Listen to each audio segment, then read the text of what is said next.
Combien gagne vraiment un joueur moyen en Ligue 1? On pense souvent aux stars comme Kylian Mbappé ou Ousmane Dembélé, qui gagnent plusieurs millions d'euros par an. Mais ces mecs-là, ce sont des exceptions. Moi, ce qui m'intéresse, c'est la réalité du terrain pour la majorité des joueurs. Ceux qui bossent dur chaque semaine sans forcément faire la une des journaux.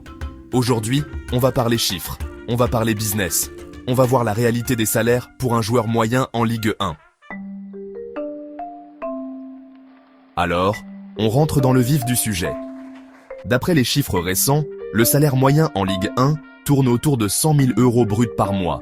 Mais attention, ce chiffre est trompeur. Il est gonflé par les énormes salaires des stars du championnat. En réalité, la majorité des joueurs gagnent bien moins. Un joueur moyen touche entre 20 000 et 50 000 € bruts par mois. Et là, vous vous dites sûrement « Ouais Grizy, mais c'est quand même une belle somme ». Et vous avez raison. Le football professionnel est un monde où les chiffres peuvent te donner le vertige. Les salaires des joueurs sont souvent astronomiques, mais il y a une grande disparité entre les clubs. Mais ce qu'il faut comprendre, c'est que le salaire d'un joueur dépend énormément du club où il évolue.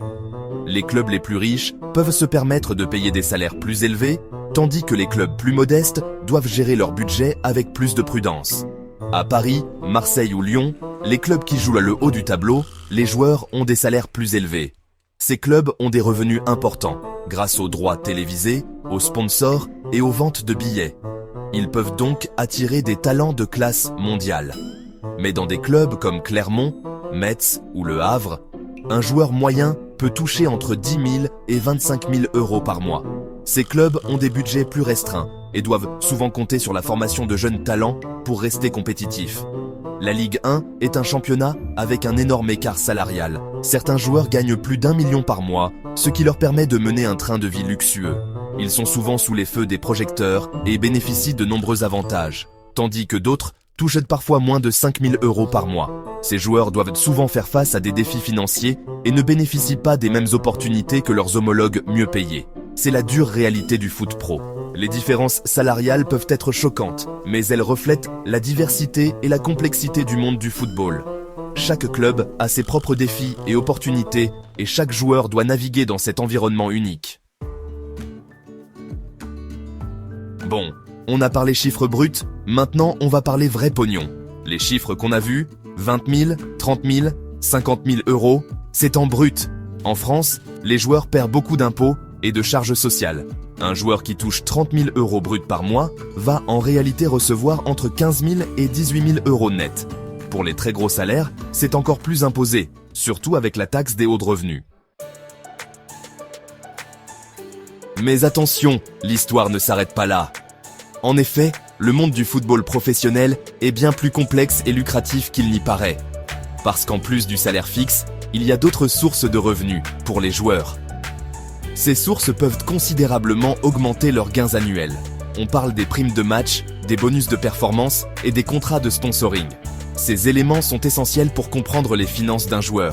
Les primes de match, c'est simple. Tu gagnes un match, tu touches un bonus. Ces primes peuvent varier en fonction de l'importance du match et de l'adversaire. Pareil pour les bonus de performance. Tu marques un certain nombre de buts, tu fais un certain nombre de passes décisives, tu touches un bonus. Ces bonus sont souvent négociés dans les contrats des joueurs. Un joueur moyen peut toucher plusieurs milliers d'euros en plus par mois s'il joue régulièrement ou s'il marque des buts. Ces revenus supplémentaires peuvent faire une grande différence dans leur style de vie. Et puis, il y a les contrats de sponsoring.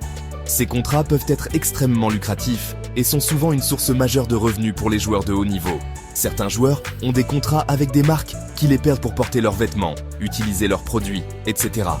Ces partenariats peuvent inclure des apparitions dans des publicités, des campagnes de marketing et des événements promotionnels.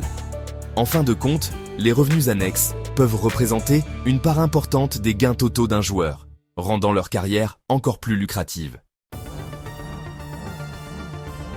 Voilà, vous savez tout sur les salaires en Ligue 1. Nous avons exploré les différentes facettes des rémunérations des joueurs, des stars aux joueurs moyens. Un joueur moyen en Ligue 1 gagne bien sa vie, mais il est loin des montants astronomiques des stars du championnat. Ces joueurs, bien que moins médiatisés, jouent un rôle crucial dans leurs équipes. Avec un salaire net mensuel situé entre 10 000 et 30 000 €, il fait partie des gros revenus en France. Ce revenu leur permet de vivre confortablement et de préparer leur avenir.